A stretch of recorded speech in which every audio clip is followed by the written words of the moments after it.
Hi friends, பாருங்கப்பா இந்த மல்லிகைப்பூ செடி ஆல்ரெடி எப்படி இதை ப்ரூன் பண்ணி என்ன உரம் கொடுத்தேன் அப்படின்னு காமிச்சிருப்பேன் லாங் வீடியோவில்.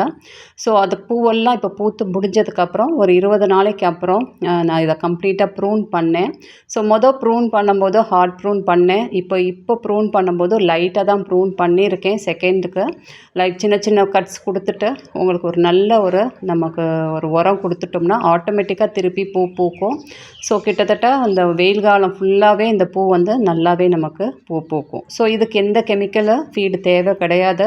நம்ம ஆர்கானிக் ஃபீடே போதுமான அளவு. ஸோ நான் என்ன கொடுத்தேன் அப்படின்னா மண்புழு உரம். என்கிட்ட மண்புழு உரம் இருந்தது. கொஞ்சம் வேப்பம் புண்ணாக்கு, கொஞ்சம் போன் மீல், கொஞ்சம் சீவீடு கிரானியூல்ஸு. உங்கள்கிட்ட சீவீட் கிரானியூல்ஸ் இல்லைன்னா பயோசைம் கிரானியூல்ஸ் இருந்தாலும் நீங்கள் கொடுக்கலாம். இது போன் மீலை உங்களுக்கு இந்த மாதிரி கொடுத்து செடிகளுக்கு நீங்கள் கம்ப்ளீட்டாக கொடுத்துட்டிங்கன்னா உங்களுக்கு ஆட்டோமேட்டிக்காக உங்களுக்கு புது தளிர் புதுசாக பூ பூக்கும். ஸோ பாருங்கள், எல்லாத்தையும் மிக்ஸ் பண்ணிவிட்டு செடிக்கு கொடுத்துட்டேன். ஸோ 2 செடி நான் வச்சுருக்கேன். மதுரை மல்லி 2 செடிக்கும் நான் கொடுத்துட்றேன். ஸோ இதே மாதிரி தான் ஒவ்வொரு தடவையும் நம்ம கம்ப்ளீட்டாக பூத்து முடிஞ்சதுக்கப்புறம் லைட்டாக ஒரு ட்ரிம் பண்ணிவிட்டு ஒரு உரம் கொடுத்தோம்னா ஆட்டோமேட்டிக்காக பூ பூக்கும்.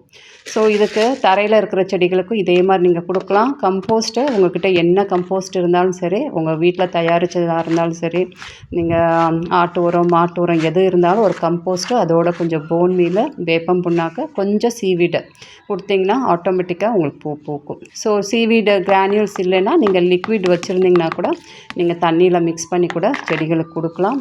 ஸோ கம்ப்ளீட்டாக இந்த மாதிரி இது 20 டேஸ் பிஃபோர் நான் இதை கொடுத்தேன். இப்போ இன்றைக்கி எப்படி இருக்குங்கிறது அந்த செடியை காட்டுறேன் நான். ஸோ இந்த மாதிரி கொடுத்துட்டு கம்ப்ளீட்டாக தண்ணி கொடுத்துடணும். ஸோ இது நல்லா தழுத்ததுக்கப்புறம் ஒரே ஒரு தடவை மைக்ரோ நியூட்ரியன்ட் ஸ்ப்ரே பண்ணலாம் அந்த செடிகளுக்கு.